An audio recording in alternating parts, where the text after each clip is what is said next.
این عکس کی آقا؟ این یارو چی کاره است؟ میرزا ملکم خان. کامران براتون توضیح میده. والا من چی عرض کنم؟ خودتون بهتر از من میدونین آقا. ناز نکن بگو دیگه تو هم. نه والا جدی میگم من چی عرض کنم؟ بلند شو کامران. بلند شو. چشم. پرنس ملکم خان ناظم الدوله سرحلقه اصلاح طلبان متجدد ایران بود. اصلا باید گفتش که این غرب زدگی از اون شروع شد. غرب زدگی یعنی چه؟ معلومه خیلی پای تلویزیون نشستی. غرب زده بود دیگه قربان. پس شرق زده بود. اصلا غرب زده و شرق زده یعنی چه؟ بفرمایید ببینم این شرق شما کجاست؟ چین 1 میلیاردی سوسیالیست شرقه؟ یا هند 800 میلیونی دموکرات؟ یا ژاپنی که با اصول سیاست غرب اداره میشه؟ یا شوروی؟ خودمون از گیر این دروغ‌های بزرگ خلاص کنیم.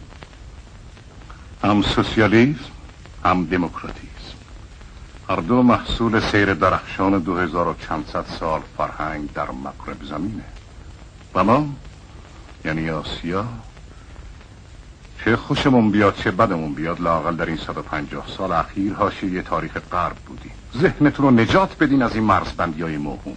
مسئله این تمدنه، مسئله انسانه. مهم نیست که شرق و غرب شما با هم دشمن هستن، مهم اینه که هر دو دوستان این تمدنن، حتی در دشمنی با هم. شما غافل هستین که این مسابقه سلاح‌های هستی چند اندازه به دانش انسان امروز اضافه کرده؟ تیمسار از این موضوع بی اطلاع نیستن. بله قربان، ولی چیه که بفهمیم. فعلا که یه مشتی ریختن اینجا و به خیال خودشون میخوان واسه ما مملکت اداره کنن. تو رو خدا حفظی؟ آدمی مثل آقای تقینی ها با این همه مدارک و تحصیلات بیاد اینجا تو این سولاخی قایم بشه، اون وقت آخونده بشن همه کاره مملکت. ایداد بیداد. دل به این مسائل نده آقای ثابتیان. من از این بابت خوشحالم. جنگ ما جنگ با یک حکومت نیست، مقابله با جبهه خطرناکیه که بار دیگه علیه این تمدن باز شده. کدوم جبهه برو؟ جبهه دین. خدا بیامرزه رضا خانو، نفس این آخونده رو گرفته بود. اشتباه نکنید تیمسار، بخش عمده گرفتاریای ما ناشی از حماقت‌های همون رضاخان ابله و پسر ابله تر از خودشه. بله، مثل اینکه جنابالی هم کم پای تلویزیون نشستین. این مرد بزرگی که میبینید نزدیک 100 سال پیش در لندن مهد دموکراسی و تمدن عالم سیاستمدارای انگلیسی رو جمع کرد و به اونا گفت ما مردم ایران تمدن اروپا رو میخوایم، ولی رنگ مسیحیت رو از اون پاک کنید. گفت به دین مردم ایران کار نداشته باشید، اونا رو متمدن کنید. لابد خودش اسلامی بوده قربون. بله اون آزاده بود، اون قدرت فراگیر و جهان شمول تمدن غرب رو دریافته بود و میدونست که اسلام به خصوص مذهب شدیداً سیاسی شیعه با این مدنیت پرشکوه در تضاد و تعارض بنیادیه.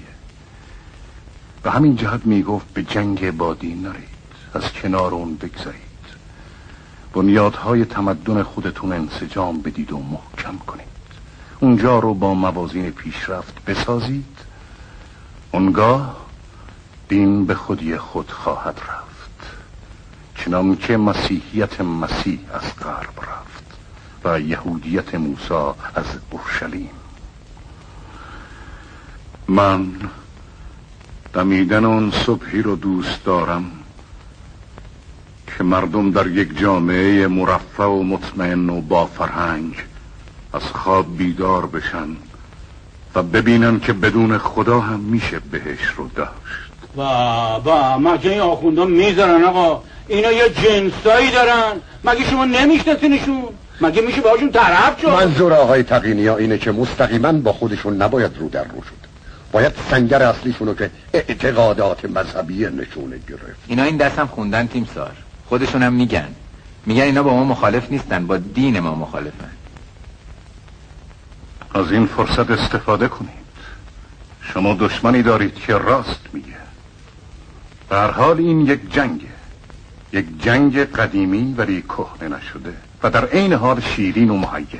خیلی خوب آقا، بسته واسه امشبون بسته. من دیگه کلم باد کرد. اجازه بدین برو اون ویولون تو بعد بیار بزن تیمسار. شما تازگی‌ها نمیدونید که چه پنجه شیمی پیدا کرده. اجازه بدید یه کم بزنه. برو خوب بیار. آقا قربون برو جون. میکنم عجب بایدی. من از تو یه بابا کرم بردم ایشونم میدونم. برو بیار بزن.